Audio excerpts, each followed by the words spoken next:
The idea that Joe Biden is doing everything he can to get Israel's back is an absurdity. He rearmed Iran. He rearmed the Palestinians, where Donald Trump had cut them off and had them in a box. That's why this didn't happen when Trump was president, and now Biden's trying to put Trump in prison for the rest of his life. Think about that. It turns out there were close to 1,500 terrorists who got into Israel. And we're now learning that their goal was to slaughter as many people as they possibly could and to occupy parts of Israel outside the Gaza Strip. So, of course, everybody was caught off guard. It was an incredibly brazen attack, funded by the Iranians, strategized by the Iranians. How do we know all this? Because they've admitted it. Hamas has, Hezbollah has, their media have. Iran admitted it until about a day or two ago. Now it's backtracking. And, of course, the Biden administration is still trying to figure things out. Take a look at this. Go. Tonight, the world's first direct glimpse inside a massacre. The brutality Hamas unleashed on Israeli villages around Gaza. This is the town of Kfar Aza. There are military jeeps, tanks everywhere. We understand that there were dozens and dozens of people killed here. There may still be bodies out in this town right now. The military only now able to see the full extent of the horror that unfolded in this leafy kibbutz, home to so many young families. You see the babies, the mother, the fathers in the bedrooms, in the protection rooms, and how the terrorists kill them. It's not a war. It's not a battlefield. It's a massacre. It was early Saturday when Hamas terrorists burst through the gates. So right there, I don't know if you can see, there's that breach in the fence. That's where they came in, driving motorcycles like this, and they took this entire side of the kibbutz by surprise there. Today, we are with the soldiers as they go door to door, bringing out the murdered. It's the incredibly grim task that... Let's stop a second. A lot of these IDF soldiers, I've been there, are 17 years old, 18, 19, 20, 21. And this is their first real battle. And they're going through house by house and seeing decapitated babies and mothers who are split open with knives and on and on and on. The ISIS-type, Nazi-like abuse of human beings when they're alive, and the abuse of the corpses after they've killed them. And you have to imagine what's going through their minds, because they have families living there too, and the rockets are still coming in. And as I do this program, prepare this program, it looks like Hezbollah is now getting into the fight.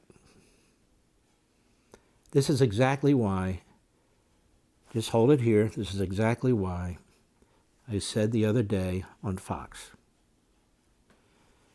the idea that Joe Biden is doing everything he can to get Israel's back is an absurdity. He rearmed Iran. He rearmed the Palestinians, where Donald Trump had cut them off and had them in a box. That's why this didn't happen when Trump was president, and now Biden's trying to put Trump in prison for the rest of his life. Think about that. But he refuses to enforce the oil sanctions imposed on Iran by Trump.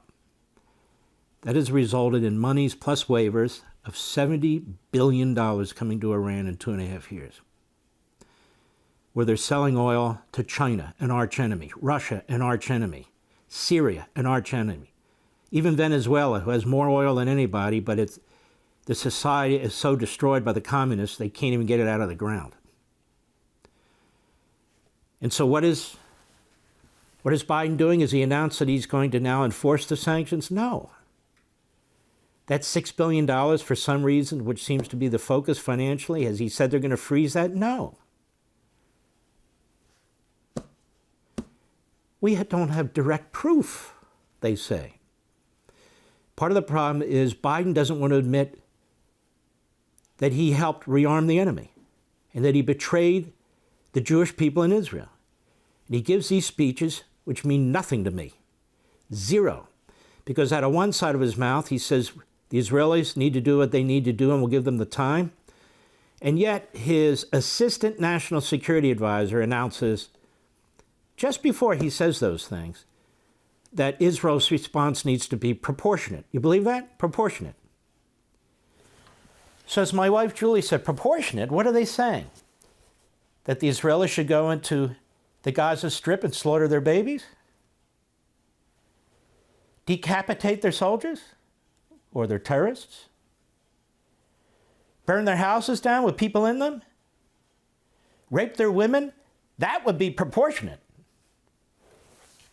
Go ahead. These soldiers have of wrapping up a body right in that room. Zipping up the body bag, and then we hear soldiers praying. The victim carefully eased through the window. So you don't... Because the Jews, the Israelis, treat the bodies of their dead with enormous respect. Because it's the body that holds the soul. And it's the soul that many Jews believe that joins with God.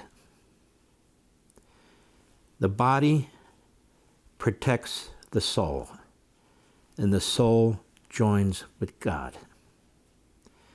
When you desecrate a body in Judaism, you're committing a high evil act. You are committing an act against God. That's the reason they're slaughtering the corpses, cutting them up, slaughtering the people, beheading the people, because the Islamo-Nazis know this, among other things.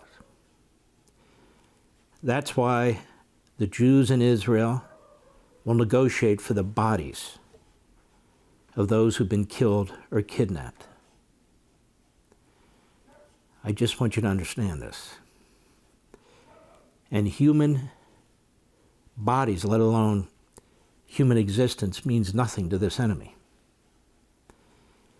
Israel should take as much equipment and support it can from the rest of the world, including the United States, and completely ignore Joe Biden otherwise. Because Iran is still on the road to getting nuclear weapons, and soon. It's still being funded by Joe Biden via his refusal to block those oil freighters that are bringing oil to our other enemies. And I would do one other thing. Unfortunately, I'm not running things. I would tell Iran, you lay one finger on these hostages. You kill any hostage via your puppets. You're responsible for what Hamas and Hezbollah do. We will target your leadership. And one by one, we will take them out. Go. People have been killed here. No, I can imagine that more than 100 of them. You think more than 100 in this village right here? And all of them here in the rooms, in every apartment, you can feel. They're literally right around us in the rooms, dead bodies, their bodies. Body, and see, if they lock themselves, they burn the apartment. They burn the apartments. What he's saying is, when they lock themselves in their houses to protect themselves, they burn the houses down. This is a kibbutz near the border. They had 700 people there, 100 of whom were slaughtered, including 40 babies, not just killed, but many decapitated, for the reason I said. Go ahead. They shoot the baby, they cut the head. They describe unimaginable horror here, and today, President Biden addressed it before the American people. It's abhorrent. I don't need to hear from him. I already heard this. The issue is, what are you going to do about it? And in our own country, what lessons have we learned from this? He's learned not a damn thing. Nothing. He should immediately reverse course and secure our border. There's no question we have terrorists coming into this country. One of them, at the direction of that wonderful regime in Iran that we're funding, sent an assassin over here to murder Secretary Pompeo and former National Security Advisor Bolton. He gave them $6 billion 3 weeks ago?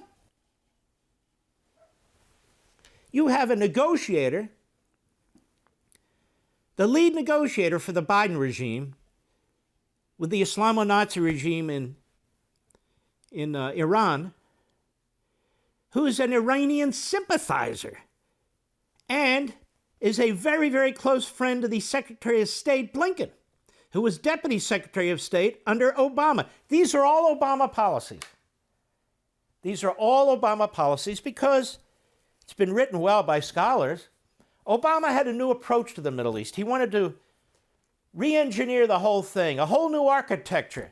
We can't have Israel as the only powerhouse in the Middle East, so we need to, listen to this, build up Iran. Now, not right away. The American people wouldn't tolerate that, but over 10 years, if they can get nukes too, then we have a balance. Mutual destruction balance. Now, he does this knowing Iran is a terrorist regime, knowing it is spreading terror throughout the Middle East and the rest of the world, including in the United States of America. He does this knowing they say death to America, knowing they're building intercontinental ballistic missiles to reach intercontinental locations. That would be the United States. He's funding them. He's doing not a damn thing to stop them on the nuclear missiles. Iran has destroyed Yemen. Iran now runs the government in Iraq, where we had thousands die and thousands more who've been horribly wounded. Iran now runs Lebanon. Iran now runs the Palestinian Authority. The Gaza Strip. And you're going to build a balance? I must say, Vivek Ramaswamy, when he said a couple months ago that Israel needs to learn to stand on its own 2 feet, that really the solution in the Middle East is to assimilate the cultures. These are his actual words. That told me this guy didn't know his ass from a hole in the ground. I said, what is he talking about? I said it on the air. He contacted me and he wanted to talk to me. So that weekend, I think it was on a Saturday, he called me. I said, do you have any idea what you're saying?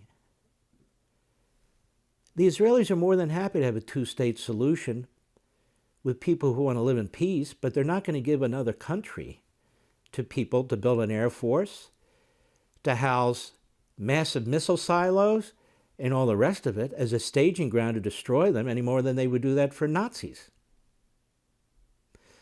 And his answer was, so you don't like the language I'm using? I said, it's not your language. You don't have a basic understanding of what's going on over there. What do you mean assimilate the cultures? Get real, man. Get practical. That's not how it works. For all this and much more, sign up for LevintTV.